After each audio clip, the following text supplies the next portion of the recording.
au siège de la société Norenco.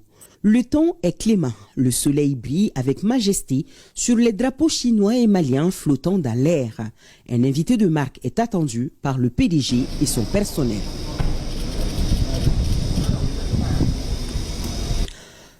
Le chef de l'État, le colonel Assimi Goïta, et sa délégation sont reçus avec tous les honneurs dus à leur rang. Oui, la société Norenco veut séduire ses invités du jour et pour cela, elle met tous ses atouts en avant dans une vidéo d'environ 30 minutes projetée devant l'assistance. On y voit les années de savoir-faire de la société en matière d'équipement militaire. La société Norenco est un fournisseur majeur de solutions d'équipement et de systèmes de défense. Rappelons que la sauvegarde de la souveraineté nationale est l'un des principes bien chers aux autorités de la transition, tout comme la sécurisation des personnes et de leurs biens. Et ce n'est pas tout, elles ont décidé de ramener la paix, quoi qu'il en coûte dans notre pays. Des défis majeurs qui peuvent se relever à travers une armée forte et bien équipée. C'est cet esprit qui a conduit le président de la transition, le colonel Assimi Goïta, à visiter les locaux de la société Norenco. Fondée en 1980, Norenco est aujourd'hui la seconde plus importante société de l'industrie de l'armement de la République populaire de Chine. Elle a ses bureaux dans quelques pays africains comme le Nigeria, le Sénégal, le Maroc ou encore l'Angola. Au moment où les pays avec lesquels nous partageons l'histoire et la géographie nous ont imposé des sanctions illégales, illégitimes et inhumaines,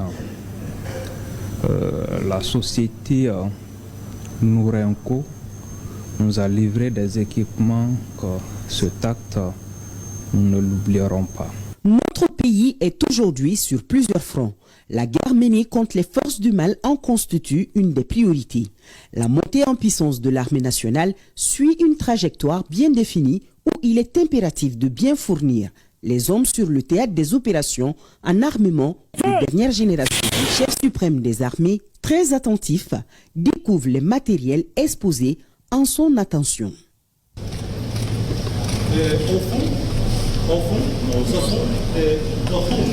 Le chef de l'État, en compagnie de plusieurs membres du gouvernement, a suivi la visite, les exposés et explications.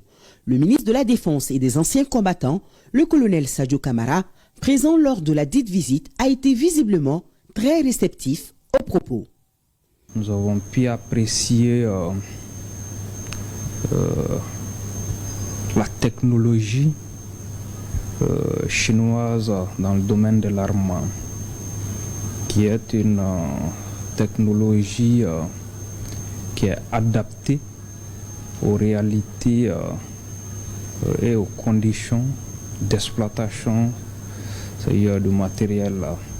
Et nous avons déjà pu expérimenter ces équipements sur le terrain qui nous ont permis de faire la différence sur le théâtre.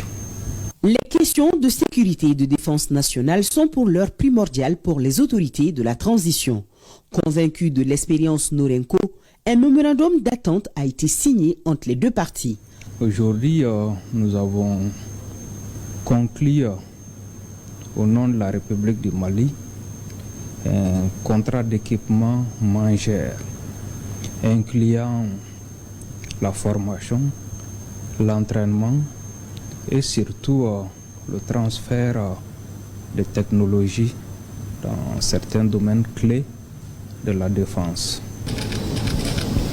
En prenant congé de ses hôtes, le chef de l'État a laissé ses impressions dans le livre d'or de la société.